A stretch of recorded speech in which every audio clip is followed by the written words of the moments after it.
Escudriñando las Escrituras con Ezequiel Rueda. Escudriñad las Escrituras, porque a vosotros os parece que en ellas tenéis la vida eterna.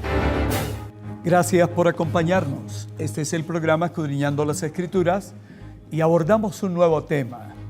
Un tema que sin duda va a ayudar a nuestro crecimiento espiritual, nos va a acercar más al corazón de Dios y aprenderemos tantas cosas de un hombre que estuvo con Jesús, que vivió la experiencia con Él y que, como Él mismo lo dijo, oímos y vimos la gloria del Señor.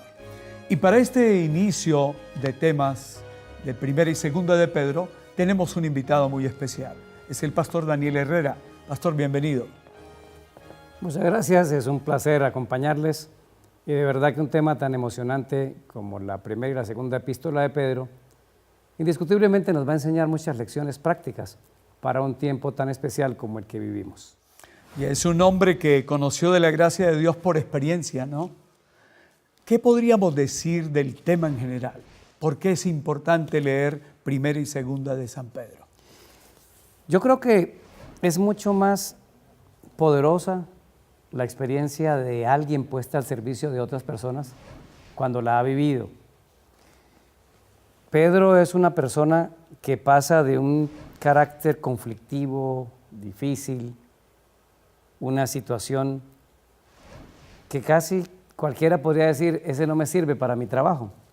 Pero algo muy especial vio Jesús en él, y esa experiencia de Pedro nos va a servir mucho, especialmente por un detalle. Aquella cita famosa en la playa donde le pregunta 3 veces Jesús, ¿me amas? Claro. La respuesta de Jesús fue: apacienta mis ovejas, apacienta mis corderos, apacienta mis ovejas. Nosotros somos unas ovejas que necesitamos pasto.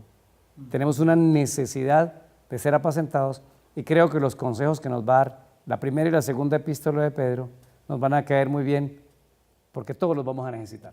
Bueno, entremos en materia. La persona de Pedro. Vamos a hablar de quién era Pedro antes, inicialmente.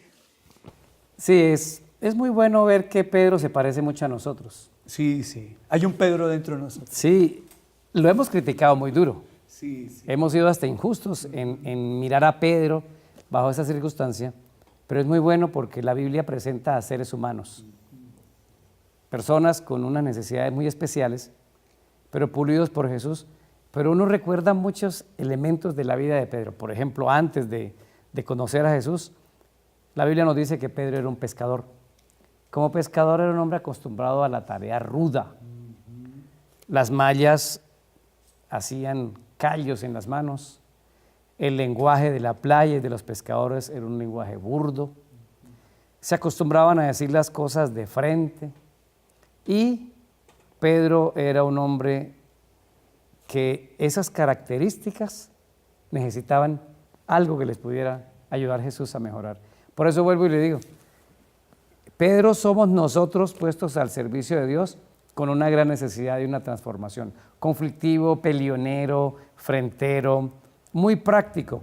Mire que usted ve las epístolas de Pablo tan adornadas, con qué giros idiomáticos, con qué capacidad para combinar los verbos.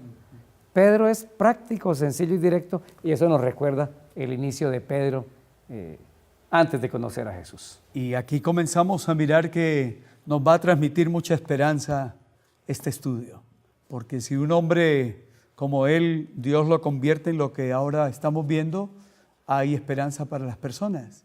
De pronto alguien lucha con eso, pastor, ¿qué podríamos decirle ya inicialmente? Sí, yo creo que muchas veces podemos estar dirigiéndonos a alguien que tiene profundas necesidades de cambio. Tal vez la esposa está pensando en un esposo de esos coléricos y problemáticos, o viceversa, o algún hijo que está teniendo alguna necesidad de cambio, o tu jefe o uno de tus empleados. ¿Cuántas bendiciones vamos a encontrar en Pedro y en la capacidad que tiene el Señor de transformar y cambiar nuestras vidas? Bueno, y a propósito de esto último, hablemos del encuentro de Pedro con Jesús. Es muy interesante pensar en la cadena de circunstancias, porque aunque Pedro es una persona con unos matices en su carácter bien complicados, sí es alguien que en el fondo quiere cambiar y quiere seguir a Dios. Porque Pedro llega a Jesús a través de Juan el Bautista y a través de la influencia de otros. Es de los primeros que viene a Jesús. Nos da mucha esperanza pensar en eso, porque, mire, ¿qué hay que tener de especial, pastor, para que Dios lo llame a uno a un servicio? No tenemos nada para ofrecer. Ahí está Pedro, ahí está Pedro. Alguien dice, tienes que ser muy estudiado, tienes que tener dinero, tienes que tener un perfil. Mire, esas son historias que en nuestra mente no debemos creer. Pedro es un hombre que tiene un encuentro con Jesús y que tenía en su corazón la necesidad de seguir a Jesús. Por eso cuando Pedro ya viene a Jesús, Juan ha ayudado mucho, Juan el Bautista ha influido en él en esa necesidad de cambio. Todos hoy podemos tener la misma experiencia. Quizás estemos hablando a personas que por sus problemas y por sus conflictos internos o las dificultades que está enfrentando, quizás diga, no soy quien para ir al Señor. Sí podemos ir al Señor, sí tenemos una linda esperanza como Pedro, pero eso sí, tenemos que estar dispuestos a recibir esa transformación inteligente y estratégica de Jesús en Pedro. Y qué interesante que en un momento muy difícil para un pescador, una noche sin pescar nada, aparece Jesús, ¿no? Yo creo que es bueno que hablemos de unos 3 incidentes de Pedro durante el tiempo de Jesús. Usted lo ha mencionado muy bien. El de la pesca, el de la caminata sobre el mar y el de la noche de la negación. Hablemos de las lecciones que se desprenden de cada uno. Miren, el de la pesca es muy interesante porque Pedro y sus amigos estaban siguiendo a Jesús como que sí, como que no. Entonces seguían a Jesús y como que se les acababa el dinero y volvían a la pesca. Jesús quiere tenernos a nosotros de tiempo completo. Por eso la lección de la pesca hace que Pedro y sus amigos vean 2 cosas. Claro, solo Pedro las dice. La primera es, van a caminar con alguien que es poderoso para resolverle sus problemas. Ustedes no han pescado nada en la noche, pero a una orden mía, a una hora inusual de peces, ocurrió el milagro de muchos peces. Garantía, miren, si usted tiene que dejar algo por Jesús, si usted tiene que cambiar algo por Jesús, Él va a responder por usted totalmente, totalmente. Lo segundo es el reconocimiento de Pedro después de ver el milagro. Él dice, yo estoy delante de alguien muy especial. Apártate de mí. Nos creemos muy salsa, nos creemos mucha cosa. Yo tengo un amigo que me dice que yo me defiendo con mis pistolas. Y es una frase que él se defiende con su dinero y con su capacidad intelectual. Pero él ha aprendido a decir, yo tengo que defenderme con Jesús. Este reconocimiento de Pedro es muy importante. Sin Jesús nos convertimos en seres sin ser transformados. A muchos no les gusta que se diga, pero seguimos siendo pecadores en pecado, que es distinto a ser pecadores en proceso de transformación. Esa lección nos deja la noche de la pesca. Sí. Y ese Pedro reconoce lo que todos debemos reconocer, primero nuestra pecaminosidad, ¿no? Indudablemente. Un indudablemente. contraste con Jesús. Sí, una camisa que esté sucia, hay que reconocer que está sucia para que sea limpiada. Eso nos debe pasar a nosotros. Hablemos del otro incidente que mencionamos. Me parece muy interesante porque hace parte del mismo temperamento de Pedro. Pescando en el lago, hay dificultades, Jesús viene hacia ellos caminando sobre el mar. Tienen miedo, pero Jesús se les identifica, que eso me gusta mucho. No se preocupen, soy yo. Soy yo. Eso indica que cuando Dios nos va a hablar, tenemos que aprender a identificar y a conocer su voz. Pedro hizo algo que quizás yo hubiera hecho porque me parezco mucho a Pedro en eso. A veces somos muy impulsivos, pero ese ser impulsivos no debe ser confundido con ser temerarios. Correcto. Pero Pedro dice, Señor, permítame ir sobre las aguas. Venga pues, venga. Pedro esa noche aprende una lección que nosotros deberíamos aprender. Empezamos a caminar con el Señor, algunas cosas comienzan a cambiar y confiamos en la suficiencia propia. Yo imagino a Pedro mirando al lado de sus amigos, ¿no? Oh, sí, yo sí puedo, ¿no? Véanme, yo hice lo que ustedes no hicieron y comenzó a hundirse. Cuando uno se está hundiendo, cuando el matrimonio no va bien, cuando las cosas en la salud no van bien, cuando algo anda mal y nos estamos hundiendo, hay que hacer como Pedro, hay que aprender la lección de Pedro. Señor, sálvame. Y Pedro aprendió esa noche, no del todo, porque todavía falta una tercera etapa con la negación. Él iba aprendiendo por etapas. Es una lección muy bonita. Queremos madurar a la gente ya, de una. El proceso de Jesús con Pedro enseñó muchísimo de que, bueno, quemamos etapas, o nos demoramos más en una etapa que en otra, pero está la paciencia del Señor, deberíamos tener esa paciencia. Ese día Pedro aprendió, yo no puedo confiar en mí mismo, yo no puedo dejar de mirar a Jesús. O sea, podríamos decir que ese clamor, Señor, sálvame, era, sálvame de mí mismo, ¿no? Sí, las dos cosas. Cuando Pablo le dice a Timoteo, ten cuidado de ti mismo y de la doctrina, está hablando de que confiamos en nuestra carne, pero Pedro nos va a ir enseñando, porque estamos hasta ahora entrando en la historia de un hombre que su experiencia debe servirnos para eso, el reconocimiento de la necesidad de salvación. Ahora, me gustaría también que viéramos que salvación no es un elemento espiritual etéreo y en el futuro, no. Cuando Pedro nos va a ir enseñando por allá más adelante de que amemos a las esposas, que las esposas se sujeten, la salvación es traer la experiencia de Cristo al estilo de vida de las personas. Una persona con la misma velocidad en la vida, pero más tranquila para la toma de sus decisiones. Esa noche en el mar, y mire que los incidentes son en el mar. Sí, sí, sí. Cristo nos toma. Pescadores en el mar. Y Cristo nos toma en nuestros ambientes. Sí, sí. Ambas fueron sobre el mar. Así que esta lección nos ayuda a Pedro a entender. Ahora, se me ocurre que nos hablara un poquito más de lo que implica en la vida espiritual quitar la vista de Jesús. Cuando una persona está construyendo una zanja, le ponen un cordel. Si no se guía por ese cordel, la zanja se va a torcer. Yo recuerdo cuando aprende uno a nadar en el río, uno nada con la cabeza por fuera, pero cuando lo llevan uno a la piscina, uno tiene que nadar con la cabeza por dentro. Entonces, yo empezaba a nadar y me perdía y terminaba en una esquina de la pileta. El instructor me dijo, abajo en la piscina hay unas líneas rojas. Sigue la línea roja y no te perderás cuando vayas nadando. Todo tiene que estar enfocado poniendo los ojos en Jesús. Ahora, seamos prácticos, seamos prácticos. El mundo en el que estamos viviendo y su entorno va tan rápido que nos distraen muchas cosas.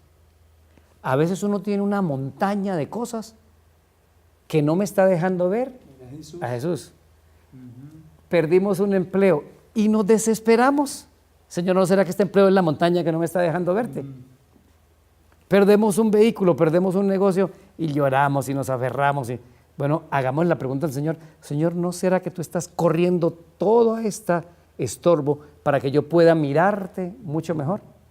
Eso sí, entre más rápido pongamos los ojos en Jesús, aprenderemos la lección mucho más rápido que Pedro, porque somos tan lentos como Pedro para aprender las lecciones de cambio. Bueno, y en esos mensajes de esperanza se me ocurre también preguntar, llega un momento en que Pedro dice, tú eres el Cristo, el Hijo del Dios viviente, y a poco el Señor le tiene que decir, apártate de mí, Satanás.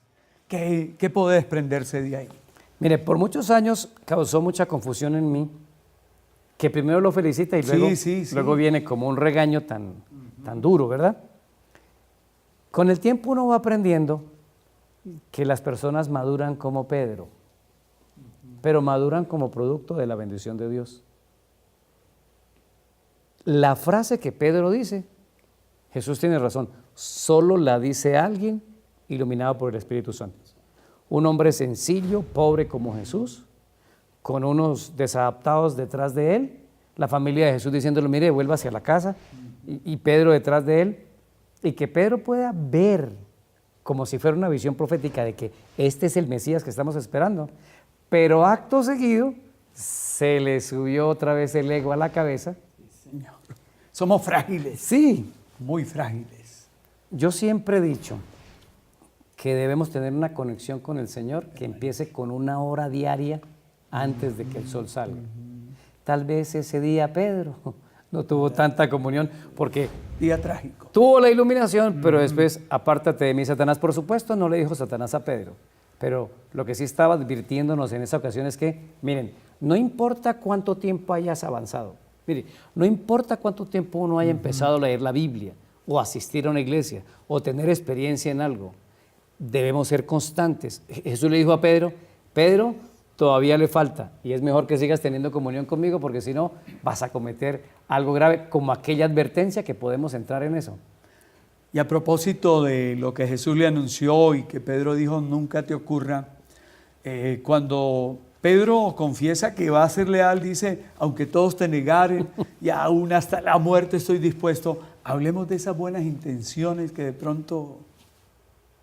Miren, uno nunca cae sin advertencia. La vida casi siempre avisa. Jesús, como oraba tanto, a mí me encanta pensarlo así, ¿no? Pedro, esta mañana hablé con el Padre y me dio una información acerca de ti. Ah, sí, Señor, ¿qué le dijo? Lo van a zarandear. El diablo pidió permiso para probarlo. Jesús le da un aliciente. Pero yo ya oré por usted, Pedro. No le dijo si iba a caer o no, pero le garantizó que vendría triunfante de la prueba, porque dijo, una vez ¿vuelto de qué? De la prueba, tienes que usar esta experiencia para ayudar a otros. Eso se llama confirma a tus hermanos. Todos los días la Biblia nos tiene advertencias. Cuando uno abre la Biblia, lo que encuentra es información importante sobre cualquier tema de la vida. El cambio del corazón, el manejo de un negocio, la toma de una decisión, si se va a ennoviar con alguien, si me debo casar. Jesús le advirtió a Pedro, pero otra vez Pedro hizo, Señor, yo a un lado, yo puedo, Señor. Si fuera posible, moriría por ti. Esa noche demostró que no iba a ser capaz de morir por Jesús. Entonces, una primera lección es, la Biblia, aparte de tener información, es un semáforo en rojo que nos va enseñando qué cosas son los límites que no deberíamos quebrantar. Es una primera cosa que podemos decir de esta experiencia. ¿Y de haber dormido en Getsemaní, eso causó problemas? Sí. El tiempo de velar y de entrenar es antes de la competencia. Correcto.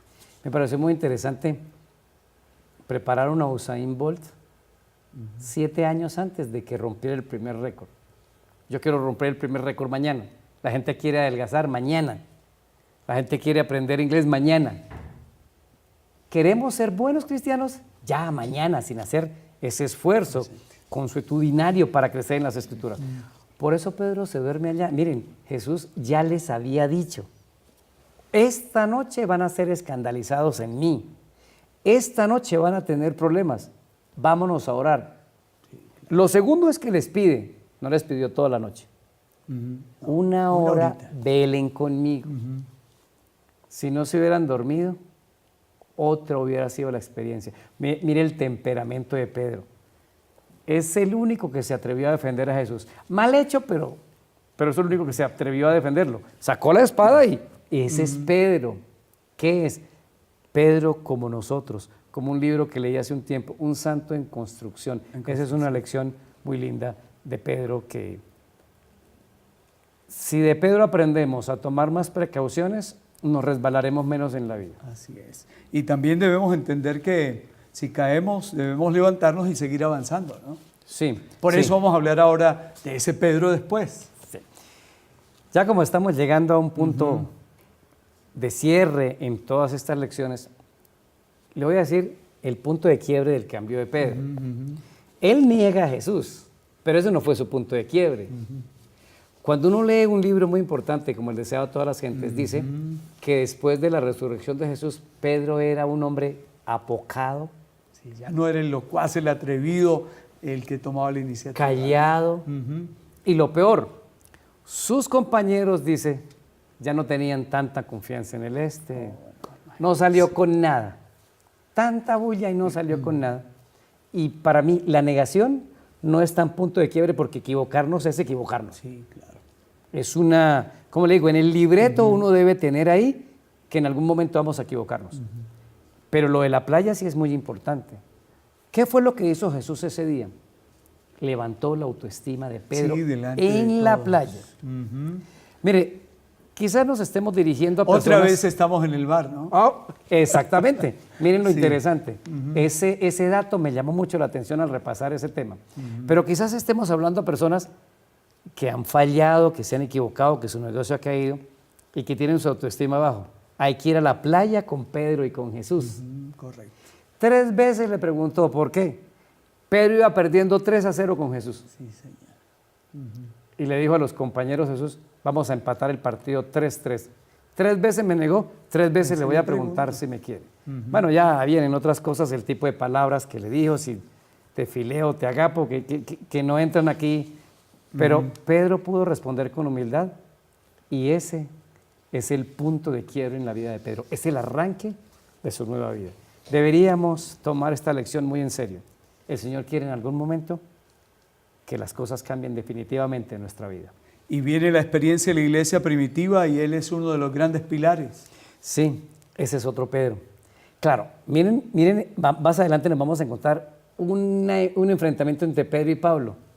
No garantiza que un nuevo nacimiento sea el punto final. Un nuevo nacimiento siempre va a ser algo En esos momentos. constante. Pero miren, ese Pedro fue el valiente. ¿Quién tomó la palabra en Pentecostés? Pedro. Pedro. Poderoso sermón, ¿no? Miren, y llama la atención. Leamos con cuidado el sermón de Pedro y las epístolas. El sermón de Pedro es muy estructurado, Sí, total. de un nivel muy interesante, porque él estaba hablando a una gran cantidad de personas que deberían llevarse el mensaje. Pero miren, después en las epístolas Pedro va a ser muy práctico, vamos a aprender muchas cosas prácticas en las epístolas de Bueno, Pedro. ya estamos cerca de cerrar esto, pero no quiero dejar pasar sin preguntarle lo que el autor de la lección presenta. ¿Qué lecciones podemos obtener de esta restauración acerca de cómo lidiar con aquellos que a su propio modo le han fallado al Señor? Sí, rápidamente 4 lecciones. La primera, no veamos a las personas como lo que son, No, pueden llegar a ser. lo que pueden llegar a ser. En todo el mundo puede haber un gran Pedro que necesita una construcción. Segundo, como Pedro deberíamos aprender la lección de no confiar en nosotros, sino poner nuestros ojos en Jesús. Eso implica una hora diaria de comunión con Dios. La tercera, nuestro crecimiento es gradual. Pedro fue creciendo. Y la cuarta, cualquier persona puede ser usado de manera poderosa para el servicio del Señor. Bueno, así que tenemos una lección fabulosa, extraordinaria. Sin duda hemos sido enriquecidos en esta oportunidad. A ustedes les invitamos a acompañarnos cada semana. Esto apenas comienza y es extraordinario. Gracias, Pastor, por acompañarnos. Es un placer ser invitado a este lindo programa y no se pierdan ninguna emisión de Escudriñando las Escrituras. Lecciones de la Biblia. En Esperanza Colombia transmitimos mensajes de esperanza que muchos precisan recibir. Y Escudriñando las Escrituras es uno de esos programas que semanalmente trae un invitado especial y crecemos espiritualmente y llenamos el corazón de esperanza, fe y amor. Te invitamos para que nos acompañes cada semana. No olvides esperanzatv.co. Hacemos nuestros ojos, se acerca su venida, se oyen ya los pasos